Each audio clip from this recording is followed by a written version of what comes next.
구독, 좋아요 눌러주세요. 시청자 여러분 안녕하십니까? 비즈니스 투데이 고유경입니다. 1월 31일 금요일 오늘의 주요 뉴스 전해드립니다. 첫 소식입니다.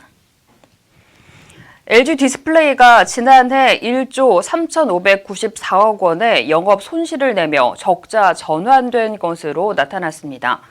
같은 기간 매출은 23조 4,756억 원으로 전년 대비 4% 감소했으며 순손실은 2조 8,721억 원으로 적자 폭이 확대됐습니다. LG 디스플레이는 작년 4분기 OLED 조명 사업 철수에 따른 손상 2천억 원과 플라스틱 OLED 사업 환경 악화에 따른 1조 4천억 원을 더해 모두 1조 6천억 원을 자산 손상 처리하며 영업 외 비용으로 반영했습니다. LG 디스플레이는 지난 2018년까지는 플라스틱 OLED 사업 전망이 긍정적이었으나 본격 양산을 시작한 작년부터 시장 정체와 교체 주기 지연으로 투자 당시 예상했던 환경에서 크게 변화했다고 설명했습니다. SK하이닉스가 글로벌 반도체 불황에 따라 지난해 부진한 실적을 기록했습니다. SK하이닉스는 지난해 영업이익이 2조 7,127억 원으로 전년 대비 87% 감소했다고 밝혔습니다. 같은 기간 매출액은 26조 9,907억 원으로 33.3% 감소했고 순이익 역시 2조 164억 원으로 87% 줄었습니다. 이러한 실적 부진은 지난해 메모리 반도체 가격이 크게 하락했기 때문으로 특히 SK하이닉스 매출의 80%가량을 차지하는 D램 가격이 지난해 절반 이상 하락하면서 실적에 악영향을 미쳤다는 분석입니다. S-오일은 지난해 연결 기준 영업이익이 4,492억 원으로 전년 대비 29.8% 감소했다고 밝혔습니다. 같은 기간 매출액은 24조 3,942억 원, 당기 순이익은 865억 원으로 전년 대비 각각 4.2%, 66.5% 감소했습니다. S-오일 관계자는 정제 마진 축소에 따라 정유 부문 손익이 급감했다고 설명했습니다.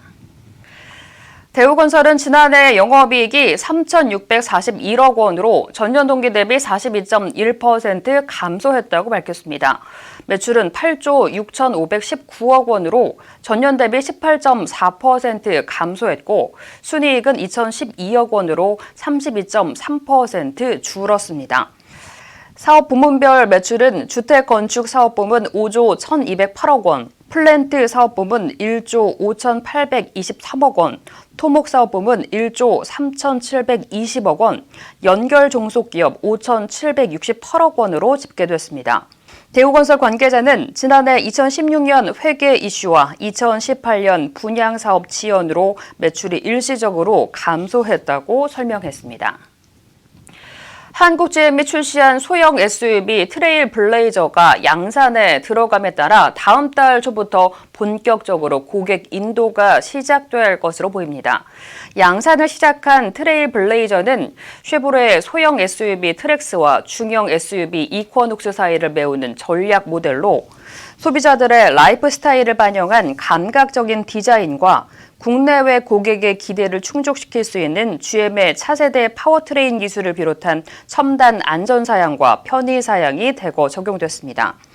카젬 사장은 개발부터 생산까지 한국에서 리드한 쉐보레의 글로벌 SUV이자 쉐보레 브랜드의 미래를 이끌 차세대 핵심 모델이라고 말했습니다.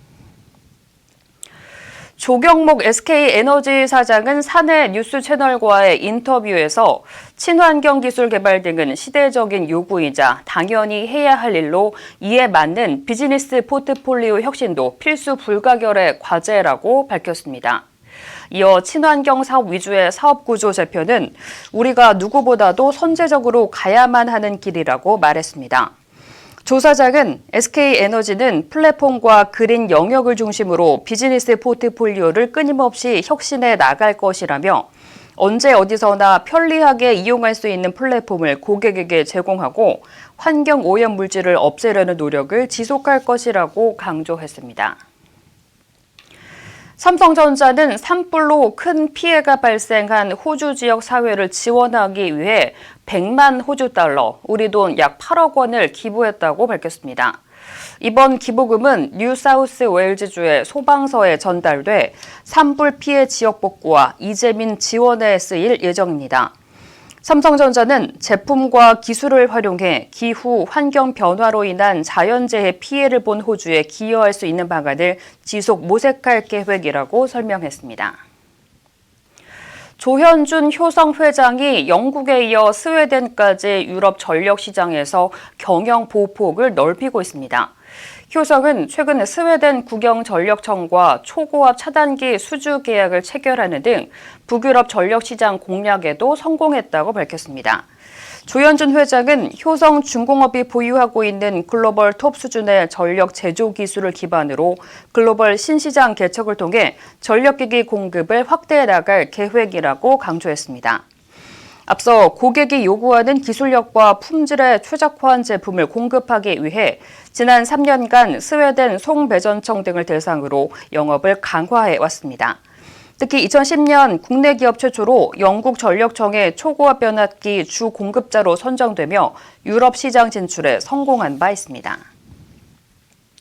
중고차 구매자 10명 중 3명은 매물을 직접 보지 않고 PC나 모바일을 통해 구매하는 것으로 조사됐습니다. 중고차 플랫폼 K카는 작년 내차 사기 홈 서비스를 통해 차를 구매한 고객을 분석한 결과 이용자 중 54.7%는 모바일 앱을 통해 구매했으며 PC 홈페이지를 이용한 소비자는 34.9%로 조사됐습니다. 차종별로 살펴보면 SUV 구매 비중이 21%로 가장 높았고 중형차와 경차, 대형차 순으로 나타났습니다.